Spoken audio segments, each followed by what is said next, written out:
Yes, that looks better. I can see a bit. Mm-hmm.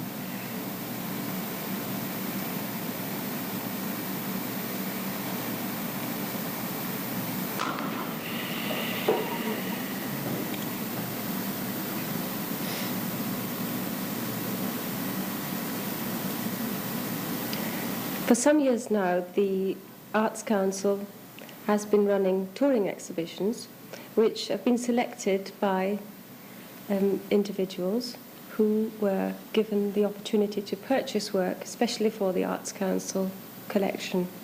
And usually these people have been from Britain, but it was decided 2 years ago that it would be a good idea to invite somebody from abroad who might throw a new light on a certain view of contemporary British art. Rudi Fuchs, the young director of the Van Abbe Museum in Eindhoven, who is well known for a very adventurous program of avant-garde art there, was invited to select an exhibition and agreed to take on the task. He is here with me today and has come over to open the exhibition, which is called Languages. I would like to ask him a few questions about his selection and the reasons why he decided on the specific artists chosen for the show, who are Victor Bergen, Gerard Hemsworth, John Murphy, Gerald Newman, Bruce Robbins, John Steziger, Stephen Willets, and a group of artists who are known as Art and Language. Rudi, can you think back to 2 years ago when you were asked by the Arts Council to make this selection and give me some idea of why you made the selection that you made? Well, there was, in a way, not much choice. I mean, the actual commission was to buy work of contemporary artists in England, presumably young artists. And the best way to do that, maybe, would have been to travel extensively in England or in Britain for a long time. Go to all the art schools and see if you can find out any so-called new, fresh artists. But this was, was in my own practice, was not very practical. So I finally decided that actually I looked at what the Arts Council already had bought, and I found, which I actually already knew from a certain experience, of things I knew from what was shown in England generally from the contemporary artists which are working now. And I found that artists which are working with language or language combined with images, mostly photographic images, with a few exceptions, like one obvious exception is, of course, Gilbert and George are very well known. But the other ones were not so well known, and I had the feeling, maybe it was wrong, I don't really know, but I had the feeling that they were a little bit neglected as a group of artists, because obviously the work is not visually attractive. At least, not all. Some of it is attractive in a way, but it's not as attractive, say, as a John Hoyland painting, or, to keep the record straight and also name a figurative artist, not as attractive as a David Hockney splash. So I thought it would be a good thing to bring these artists together. Not that it's not a group, but individual personalities who work in different ways, but they share. I think they share something which could be described as a certain distrust of the classical media like painting or sculpture. I wouldn't say that they are against sculpture or painting. In fact, one of them, Bruce Robbins, is painting now, and he has gone back painting. But the painting he does is a painting which already has been influenced by the work he has done before with language and images. But the problem is that very generally that in the course of this century, for many reasons, art, and especially painting and sculpture, have become very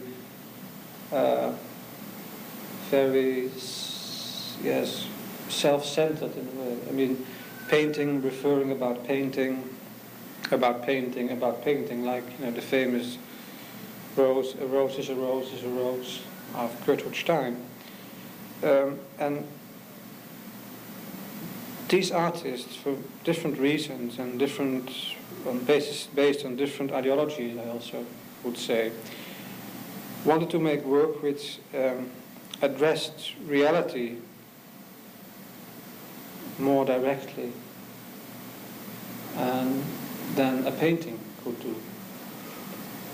By that, do you mean that they might produce art which could appeal to a wider public through being less part of an enclosed art world? Well, that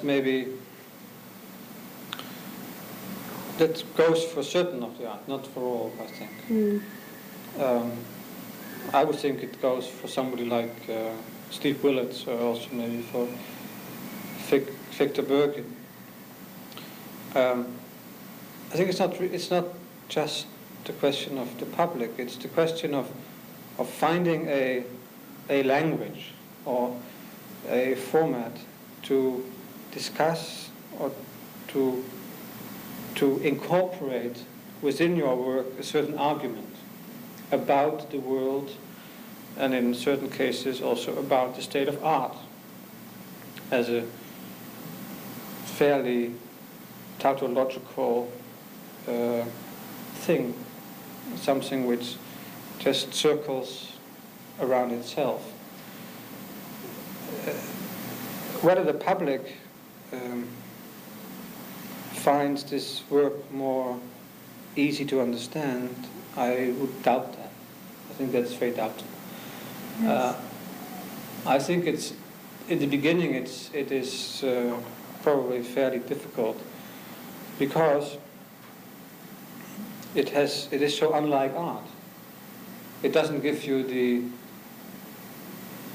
kind of cozy feeling that you're here in the company of great imagination. I mean, this is the kind of feeling you could get from certain painting, even bad painting. I mean, every painting, everything which is painted is already accepted as it may be art. And it's looked at it that way. So it's very difficult to look at a painting from a completely fresh, a completely unconditioned point of view. And with this type of work,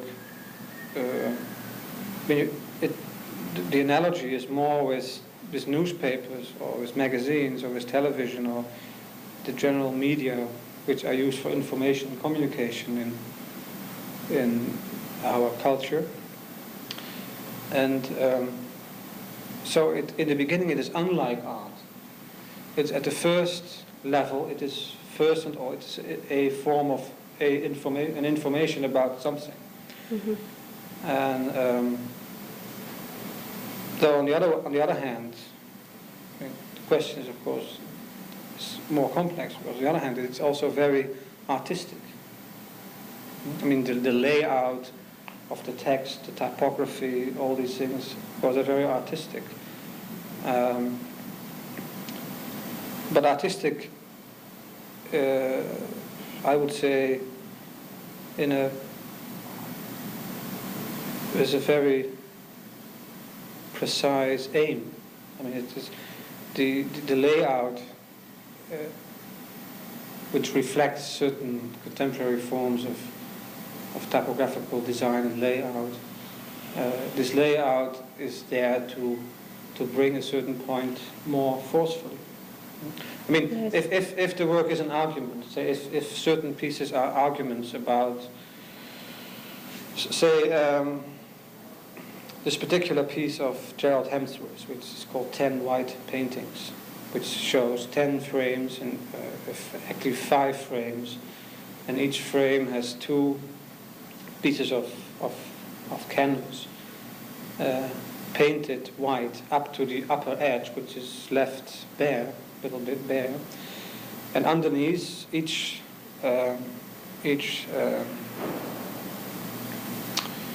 piece of painted canvas is a definition. I mean, I have them now here at my. I don't just recall them precisely, but something like conditionally accepted or something like that, which in fact are certain statements about the way painting exists in the present culture. Now, you could say if this is an argument about painting and about the state of painting, or and generally the state of art and the way art is like accepted almost without discussion, more or less, then one could say, well, if he wants to make this point, why doesn't he write a text? An article in some magazine. The reason is that his reason would be that by doing it in this way, he can present the question in a more precise, to his taste, a more precise, a more imaginative, also a more open way than he could do in an article. So it is a bit like poetry is to prose, you could say, perhaps. Could you make that analogy? Well, in a sense, it's more condensed, but it's also, yes, maybe. On the other hand, it's also very visual.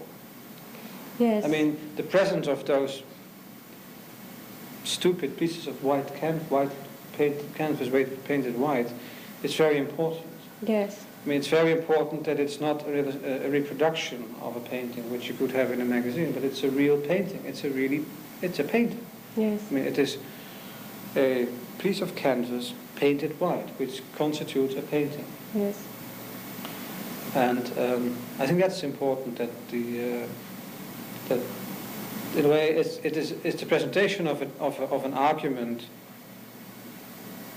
but without a conclusion of the argument. So the argument is there for the public to be continued, to be discussed, to be questioned. Yes. The work is very challenging for the public, I think, because they are expected to, in the first place, read it carefully. Yeah. Not just look at it and expect to get an experience of flashing bright colours and some nice experience which is easy emotionally, but they really have to bring their intellect into play and try to understand it. But there does come a point, doesn't there, when the understanding breaks off and you are left with something which is finally not completely explicable, and that in a sense is where it becomes a work of art. Well, that is the question. Or I mean, this question is that where it becomes a work of art?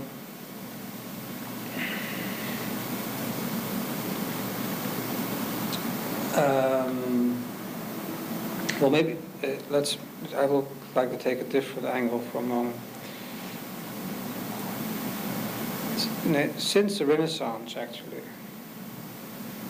the content of art, it's like the Renaissance up till the late 19th century, at least, the content of art has hardly changed at all. I mean, they're all painting crucifixions, landscapes, battles, portraits of Wellington, etc. While every period there was a change in style, or in, say, in the formulation of the content, the way the content was presented. So you had the Renaissance, you had mannerism, and the Baroque, and Rococo, and so on, which was all actually was slight changes. I mean, slight formal changes. So it was all about how art was made, and hardly about what was made or what was presented. And I think that at the moment, a very basic question in art is, and should be, also should be, is what is presented? What are we talking about? Are we still talking about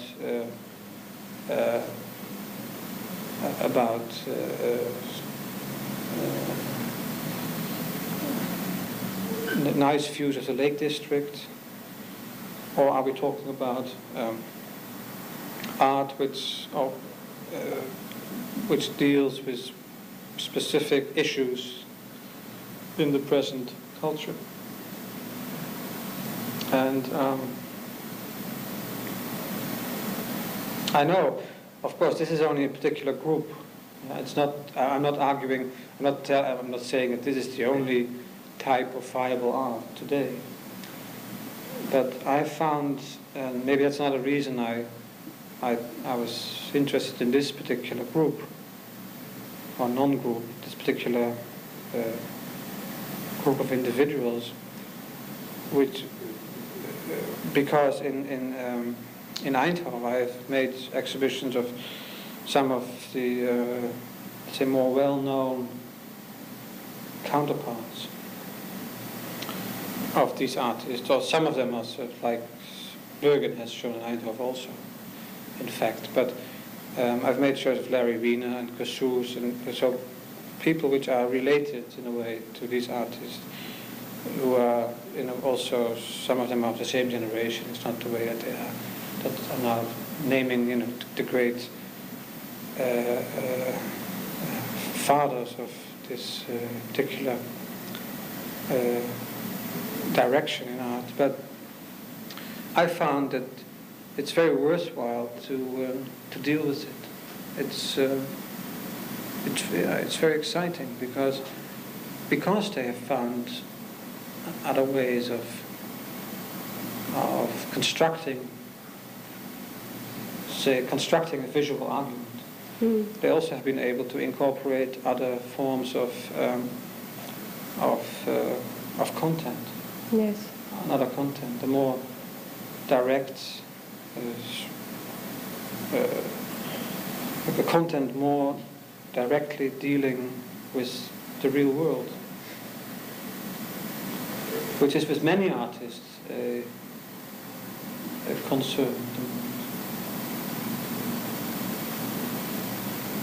So that we're calling the exhibition Languages, which suggests that it has something to do with communication through the use of different media. But in fact, that's not the only object of the work that's on display, but that the content is equally as important as the material in which it's the communication is being made. Mm-hmm. And do you think these new techniques are going to carry on being used by artists and possibly developed, and that would it be too far-fetched to suggest that photography and the use of texts and sound, such as Gerald Newman uses, will all become a natural part of visual art along with painting, sculpture? Oh, absolutely. In when was it? 1909 or 10. Picasso took some pieces of newspaper and pasted them in the painting. So he invented collage, and actually this is still a has very much to do with Cubism, this kind of work, as in its structure. At least some of the work, not all. But for instance, Staszica's work, which is straight collage in a way, but also the work of Robbins or Willits or Murphy. What I think the greatest achievement of Cubism was, the most fruitful achievement was possibly the breaking up of the single viewpoint image, which is closed at four sides, which is only that particular image, which is there before your eyes, and you cannot change it. I mean, there's no way in which if you look at the landscape, you can think, you look at the flower piece. I mean, it's always that particular landscape, there's always that particular sun over there, and always a tree over there. So, in a way, the classic painting is a work of art of a very different nature than the one we're dealing now with. I mean, the classical painting is a individualistic statement of imagination, which is handed to you like a jewel. You can admire it, you can do with it what you want. I mean, you can get pleasure from it, which is a very important aspect of art, pleasure.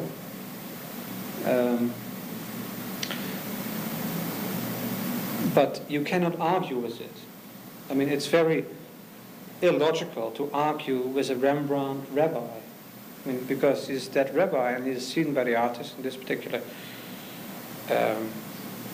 You can only say yes or no. Yes. I like it or I don't like it. It gives me pleasure, it doesn't give me pleasure. But with the breaking of the single viewpoint painting, the painting becomes something else. It becomes an almost neutral field in which you can combine every very different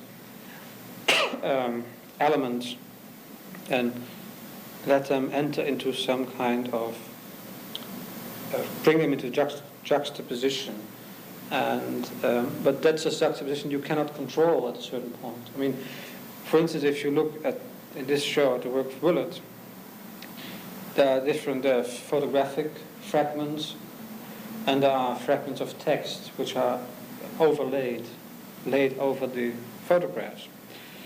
For instance, one thing is which the artist never can control, is the way in which these are read. I mean, you can start at the top, at the bottom. You can jump from one text to another text. I mean, so what you actually read in which order is. He does use lines, doesn't he? He does use lines, but even then, I mean, it's still very open in which way you can read it, and so it is with most of the other work. And the same is true, for instance, for the posters of art language, which don't even have a particular order in which to hang them. You can start at any point, which means that while looking at the work, you can really. I think you should really talk with it. There's a certain argument is put forward, and you can say yes, but I think, but in view of the evidence in the right-hand corner. I mean, I'm of course I'm exaggerating a little bit, but it's a very different thing than this jewel that you get. You don't get a jewel. You get an argument, a certain presentation of fact, however individually interpreted, but it's a number of facts which are put forward without being heavily structured or interpreted before. So the openness is very important. The fact that it's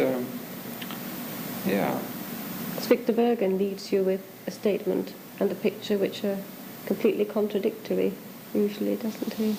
Yes. So he sets up a debate in your own mind. Right, contradictory.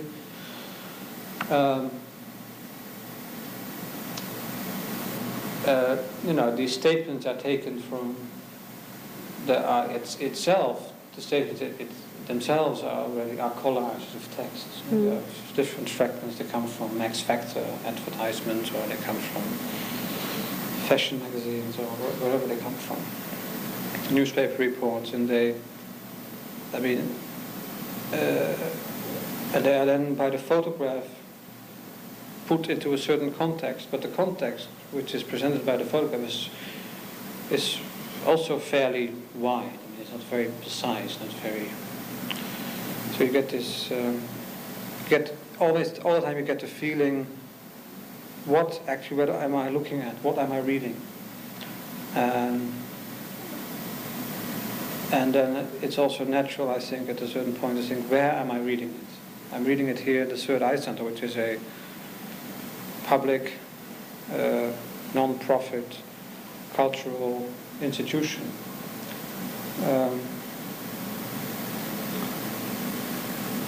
It is also, I think that's important, it's also a building which doesn't really have the connotations of the museum. Yes. It's not a very, it's not a sanctuary. So everything is fluctuating. And that's very good. I mean, that should be the way. That's also how art comes about. It comes from this fluctuation of private feelings, private opinions, observations, which in very large number of artists have. And from this magma almost come these certain statements or questions or propositions which try or which give people food for thought, and also gives people the pleasure of thinking. Yes, which is an experience that can come as a surprise to people who associate thinking seriously with education, being in a set context. Yes, I mean, we've been brought up with the idea that art is something very high, something very lofty. It should be, it's approached as an altar.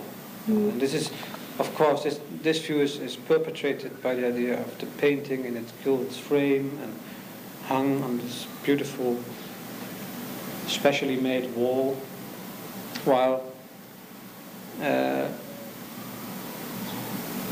this takes away a lot of the bite, which should be in art, and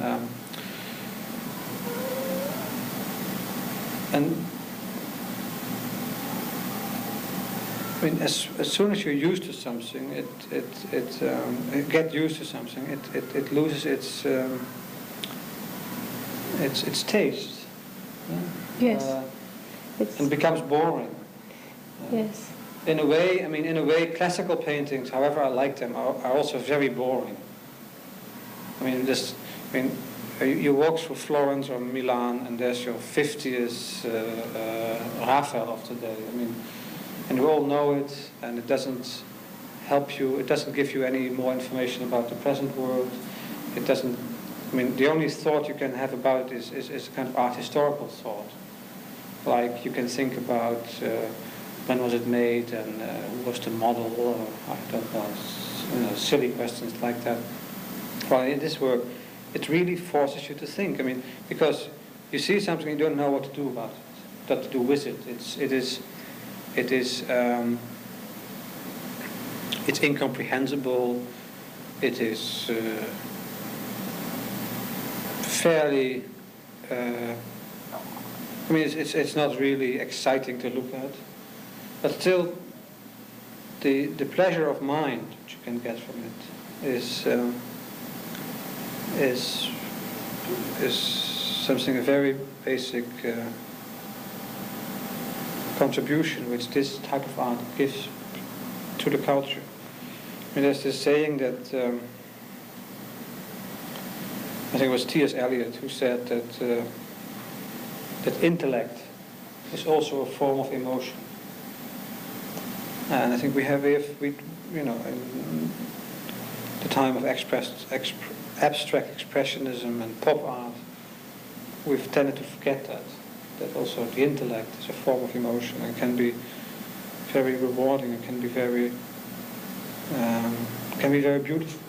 I mean, Yes, also amusing too. Consider some of the work is quite amusing in the exhibition. Yeah. Thinking of John Murphy's in particular. Yeah, really funny. Yes. Well, I was quoting you the other just before we started. It's a saying of Joseph Beuys, which maybe is also a nice saying to end this talk. Yes. Is that he said that art is when you laugh nonetheless. Yes, very good. Thank you very much indeed. Pleasure.